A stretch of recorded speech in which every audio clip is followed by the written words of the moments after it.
భారతదేశం పునాదికి భవిష్యత్తుకు నాంది పలికిన గొప్ప వ్యక్తి బాబు జగజ్జీవన్ రామ్ అని దేశానికి ఎన్నో రకాలుగా సేవలు అందించి మనందరికీ స్ఫూర్తిగా నిలిచారని జిల్లా కలెక్టర్ జె నివాస్ పేర్కొన్నారు. ప్రముఖ స్వాతంత్ర సమరయోధుడు, భారత తొలి ఉప ప్రధాని డాక్టర్ బాబు జగజ్జీవన్ రామ్ జయంతి వేడుకలు శుక్రవారం Kakinada Indrapalem ladies Lions club వద్ద జిల్లా సాంఘిక సంక్షేమ శాఖ ఆధ్వర్యంలో ఘనంగా జరిగాయి. ఈ సందర్భంగా జగజ్జీవన్ రామ్ విగ్రహానికి జిల్లా collector J Nivas, joint collector S Ram Sundar Reddy, ZP CEO ఏ శ్రీరామచంద్రమూర్తి, కాకినాడ కమిషనర్ జె వెంకట్రావు, ఇతర ప్రజా సంఘాల నాయకులు పూలమాలలు వేసి ఘనంగా నివాళులర్పించారు. అనంతరం వివిధ సాంఘిక సంక్షేమ వసతి గృహాల విద్యార్థులతో కలెక్టర్ మాట్లాడి వారి సంక్షేమ వివరాలు అడిగి తెలుసుకున్నారు. ఈ సందర్భంగా జిల్లా కలెక్టర్ జె నివాస్ మాట్లాడుతూ బాబు జగజ్జీవన్ రామ్ మనందరికీ స్ఫూర్తినిచ్చిన గొప్ప వ్యక్తి అన్నారు. స్వతంత్ర సమర యోధుడిగా ఆయన చేసిన పోరాటం, రాజ్యాంగ సృష్టిలో బడుగు బలహీన వర్గాల సంక్షేమానికి చేసిన సేవలు ఆదర్శనీయమని కలెక్టర్ తెలిపారు. కార్యక్రమంలో సాంఘిక సంక్షేమ శాఖ జేడీ రమణమూర్తి, పశు సంవర్ధక శాఖ JD S Suryaprakasarao, Kakinada RDO Itla Kishore, జిల్లా విజిలెన్స్ మానిటరింగ్ కమిటీ సభ్యులు, సంక్షేమ శాఖ అధికారులు, వివిధ ప్రజా సంఘాల నాయకులు, సంక్షేమ వసతి గృహాల విద్యార్థులు పాల్గొన్నారు.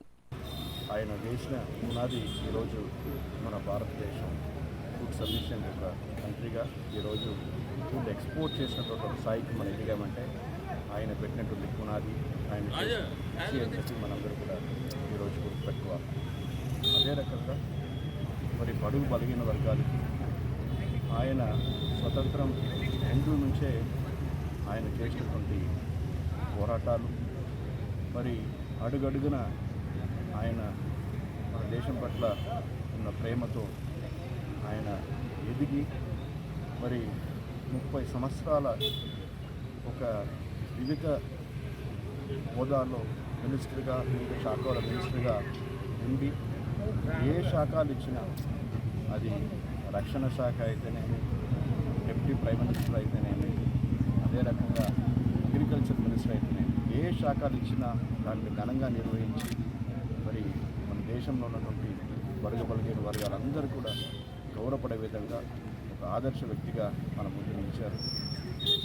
ఆయన స్ఫూర్తిని తీసుకుంటూ రాబోయే ఎలక్షన్లో ఆయన ఏవైతే కృషి చేసి భారత రాజ్యాంగాన్ని సృష్టింపులో భాగస్వాములై గొప్ప రాజ్యాంగాన్ని అందించారో ఆ రాజ్యాంగానికి గౌరవం చేసే విధంగా, బలం చేసే విధంగా మనందరూ కూడా మన ఓటు హక్కుని వినియోగం చేసుకుంటూ రాబోయే ఎన్నికల్లో తప్పనిసరిగా ఎటువంటి ప్రలోభాలకు లొంగకుండా మరి మన ఓటు హక్కుని స్వతంత్రంగా వినియోగం చేసుకోవాలని చెప్పి కాకినాడ జిల్లా ప్రజలందరూ కూడా ఈ మంచి రోజు ఒక వేదికగా నేను విన్నపం చేస్తున్నాను.